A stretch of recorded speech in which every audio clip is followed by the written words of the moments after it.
Fala pessoal, saudações tricolores, estamos aqui para mais um vídeo sobre o nosso futebol feminino. Hoje para um assunto que extrapola as 4 linhas. O Fluminense está sendo processado dessa vez na justiça trabalhista por uma atleta do futebol feminino. Mas já eu conto mais detalhes. Antes, vou trazer aqueles recadinhos sempre para você deixar o like aqui no vídeo, que é muito importante pra gente, se inscrever aqui no canal e também dar uma olhadinha nos nossos planos de membro, porque fortalece demais o nosso trabalho. Então olha com carinho, pensa bem, tem conteúdo exclusivo, tem grupo no WhatsApp, tem sorteio de camisa, tem liga no Cartola, enfim, por aí vai, tudo padrão, saudações tricolores de muita qualidade. Então, bom, como eu falei, o Fluminense está sendo processado, dessa vez por uma atleta do futebol feminino, uma jogadora que eu vou deixar o nome em sigilo para preservar a jogadora. Então, vou começar do começo, vou tentar explicar para vocês o que está acontecendo nesse processo, o que ela está pedindo, o que ela está alegando, como é que o Fluminense se defendeu. Foi algo que foi alvo de muita polêmica recentemente, a matéria do UOL. Então, eu vou tentar esclarecer para vocês no que consiste esse processo e se houve ou não,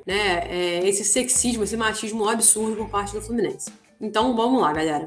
Bom, começando do começo, a reclamação trabalhista dessa jogadora pede basicamente que seja reconhecido o vínculo trabalhista, o vínculo empregatício com o clube. Ela atuou no Fluminense no final de 2019. Então, ela pede aí o reconhecimento do vínculo empregatício e todas as consequências que advêm desse reconhecimento, todas as garantias trabalhistas previstas na CLT. E aí, eu vou explicar um pouquinho da parte jurídica, só vou mencionar os artigos para vocês. Quem tiver a curiosidade, pode ir lá buscar na CLT. Ela pede com base no artigo 2º e 3º da CLT, sobretudo, o artigo 2º, que define um conceito de empregador, e aí fala que considera-se empregador a empresa individual ou coletiva que, assumindo os riscos da atividade econômica, admite, assalaria e dirige a prestação pessoal de serviço, e, no parágrafo 1º, que equiparam-se a empregador, dentre outros exemplos, as associações recreativas e outras instituições sem fins lucrativos, como é o caso do Fluminense. E aí, além disso, o artigo 3º fala o seguinte: considera-se empregado, no caso da jogadora, toda pessoa física que prestar serviços de natureza não eventual ao empregador sob dependência deste mediante salário. Então, essa foi a principal base legal, juntou também precedentes, juntou outros julgados, juntou outros artigos, mas basicamente trazendo esses dois artigos porque eles conceituam o empregador e o empregado, para vocês terem aí uma noção do que trata a lei, de como é que a lei está escrita. Então, com base nisso, ela alegou que o Fluminense deixou de pagar alguns salários, salários atrasados que não foram pagos.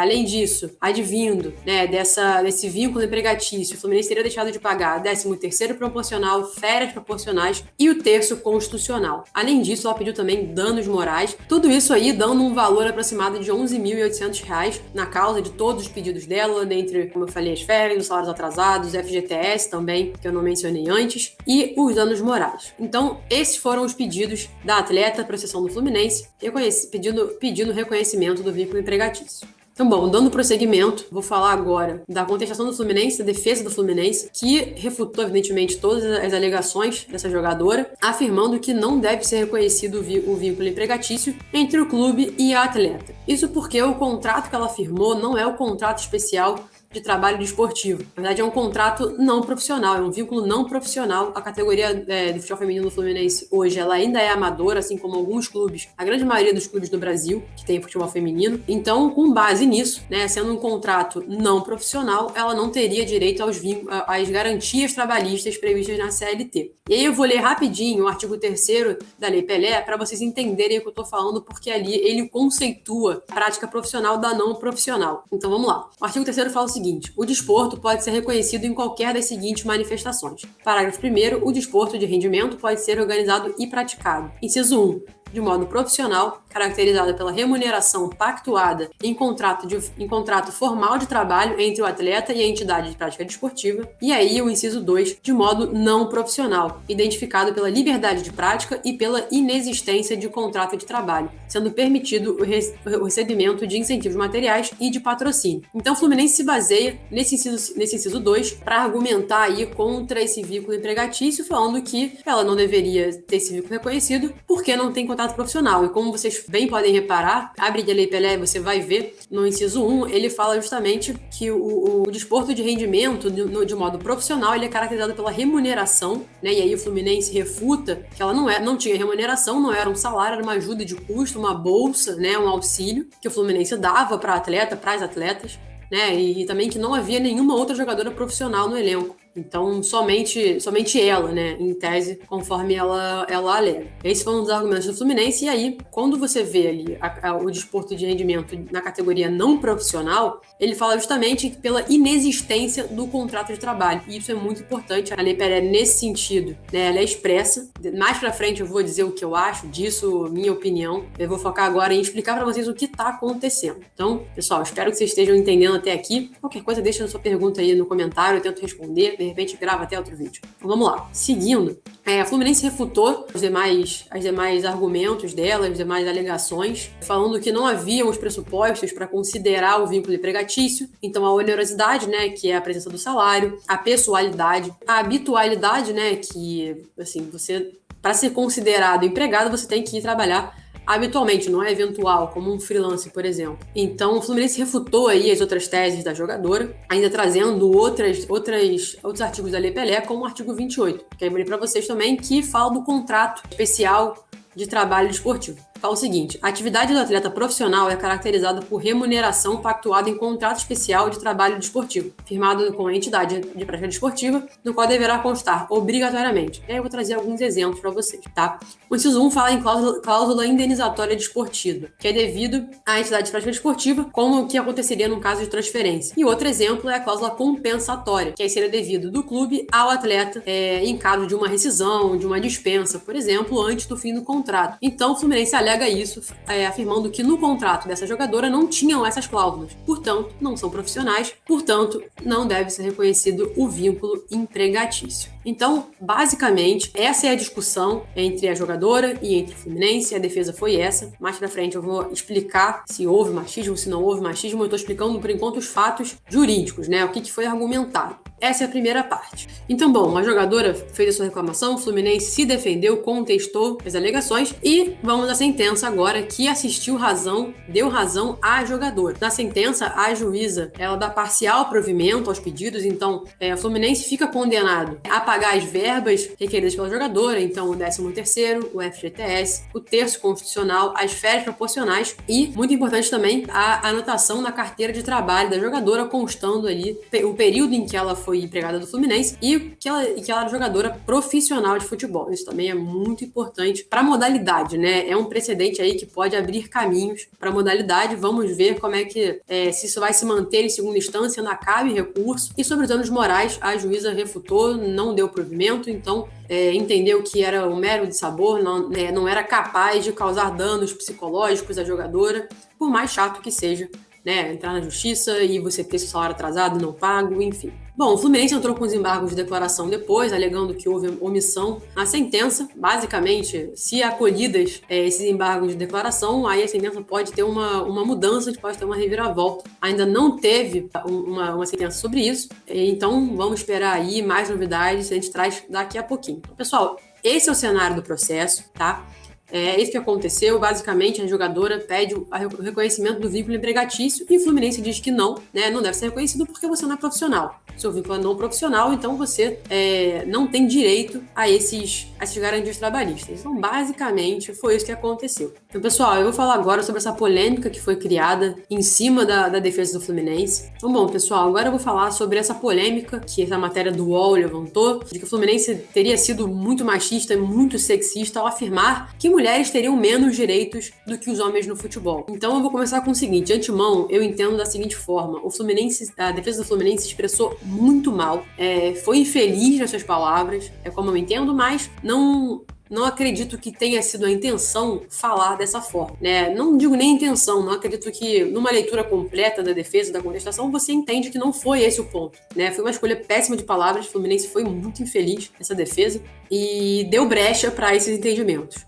Também não foi tirado do nada, então o Fluminense deu brecha para que fosse entendido dessa forma. Então, bom, pessoal, basicamente o que o Fluminense falou na sua defesa foi que a Lei Pelé, quando foi criada, lá em 88, ela foi criada para regulamentar o futebol masculino, né? Já que na época o futebol feminino ainda era embrionário aqui no Brasil, foi um ano antes, inclusive, do primeiro evento teste mundial de futebol feminino, que aconteceu lá na China em 89. E aí, o Fluminense, qual foi o maior erro? Não foi esse, porque de fato, quando a Lei Pelé foi criada, era para regulamentar o futebol masculino de modo geral, que era o que era praticado né? O feminino ainda não era nem regulamentado direito. Aonde o Fluminense pecou? No que o Fluminense pecou? Pecou em distinguir por gênero da seguinte maneira, né? Que o futebol masculino é profissional porque é masculino e o feminino é amador porque é feminino. Mas não é esse o caso. O futebol feminino é sim amador hoje no Brasil, mas não porque ele é feminino, né? E sim por conta de todo o histórico que vocês já conhecem. O futebol feminino foi proibido por muito tempo, ele tem muito menos tempo de desenvolvimento. Então é por conta disso. Hoje no Brasil, o futebol feminino é sim amador, né? De modo geral. Se a gente pega hoje o Campeonato Brasileiro Série A1, né? Que é a Série A, a primeira divisão do Brasileirão feminino, tem ainda times que são amadores. Se a gente pega o Campeonato Estadual, hoje o Carioca, a maioria dos times ainda é amador. Se eu não me engano, hoje aqui no Brasil, somente no Rio de Janeiro, o Flamengo é profissional, talvez o Botafogo também seja, Fluminense e Vasco não são profissionais, e aí você imagina que os times menores ainda, né, o Pérolas Negras, por exemplo, não são profissionais, são categorias amadoras. Então a gente pega hoje o futebol feminino no Brasil e não pode ser considerado profissional, entenderam? Então o Fluminense peca, né, quando ele distingue por gênero. E aí, no que eu entendo, né, lendo a defesa do Fluminense, foi que é uma escolha muito ruim de palavras, se expressaram muito mal, mas, pessoal, foi longe de ter falado que mulheres merecem menos direitos do que homens, tá? Passou longe disso, isso eu posso afirmar para vocês. Então, ao meu ver, essa matéria foi muito equivocada. Poderia sim ter feito críticas ao Fluminense, muitas críticas ao sistema, né, do futebol feminino como um todo, mas essa crítica, especificamente, achei equivocada. Então agora eu vou dar minha opinião sobre o caso como um todo, né, sobre a situação do futebol feminino no Brasil e vou ser mais abrangente do que só esse processo do Fluminense. A Lei Pelé, como eu falei, foi criada em 88 e, ao meu ver, deveria haver uma revisão. Por quê? A jogadora do feminino, ela é tão atleta e tão empregada do clube quanto no masculino. No sentido de que ela tem um horário para treinar, ela tem um cronograma, se ela chega atrasada, ela vai levar uma chamada, vai levar uma bronca, né? O salário dela não é alto como no masculino, nem perto disso, mas ela recebe um salário, entende? Então, ela recebe um salário, ela vai todos os dias treinar, ela tem dias de folga previstos, ela disputa competições. É verdade que as competições aqui no Rio de Janeiro, sobretudo, sobretudo não, né? Comparando com São Paulo, que no Campeonato Paulista, a gente já teve aí estádio lotado para ver final feminina, né? Aqui no Rio de Janeiro, a gente ainda não teve isso, muito também pela força que tem o futebol paulista no feminino, e o Rio de Janeiro ainda é embrionário, ainda é muito mais fraco nesse sentido. Mas é isso, a gente não tem competições com receitas de bilheteria, por exemplo. Os jogos do campeonato feminino são vistos nas Laranjeiras. A gente não vai ao Maracanã e paga ingresso para ir lá ver. Então tem essa diferença ainda no sentido de bilheteria, que é também um dos quesitos aí da Lei Pelé. Vou até ler aqui para vocês. Ela fala o seguinte, artigo 26. Atletas e entidades de prática desportiva são livres para organizar atividade profissional, qualquer que seja a sua modalidade, respeitado os termos desta lei. Aí o parágrafo único fala o seguinte: considera-se competição profissional, para efeitos desta lei, aquela promovida para obter renda e disputada por atletas profissionais cuja remuneração decorra de contrato de trabalho esportivo. Então, a minha opinião, e aí vou falar o seguinte, pessoal, eu não vou dizer se o Fluminense tem razão ou não, porque eu não sou advogado trabalhista, muito menos desportivo. Eu tenho uma experiência, eu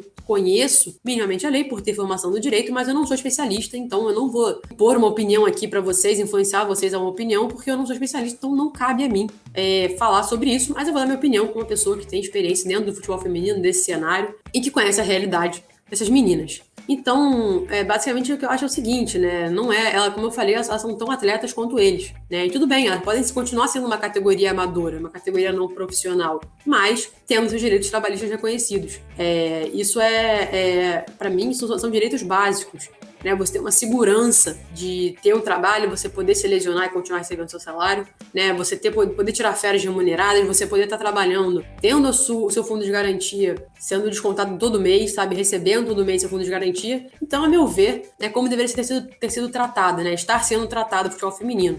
De forma amadora, quando for amadora, profissional quando for profissional, mas tendo sempre os direitos trabalhistas reconhecidos. Afinal, tem algo no direito do trabalho que é interessante falar para vocês, que é a teoria da primazia da realidade. Né, isso se opõe ao contrato formal. Então, o contrato da jogadora, né, ela é não profissional, ela é amador, mas na realidade, ela é empregada. Né, ela tem a subordinação, ela tem a habitualidade, ela tem a onerosidade. Ela está indo ali todos os dias, num horário específico, treinar, cumprindo o cronograma, usando um uniforme, disputando competições oficiais. Então, ao meu ver, é isso que deveria estar sendo tratado. Né? Esse precedente, se mantido em segunda instância, ele pode abrir portas para o futebol feminino e, quem sabe, aí, gerar uma alteração na lei ou até no tratamento com a modalidade. Então, pessoal, por hoje era isso. Espero que vocês tenham entendido, né, todo o cenário do processo, as alegações da jogadora, a defesa do Fluminense também. Tentei trazer um pouquinho do mérito jurídico para fundamentar, né, os argumentos de cada um, para vocês também terem esse conhecimento também para os mais curiosos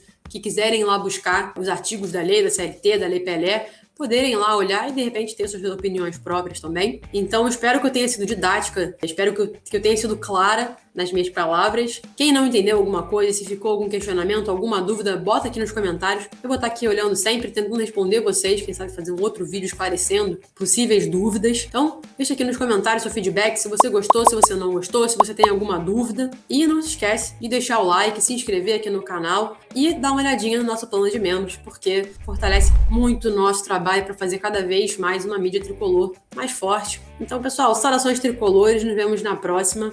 Até mais.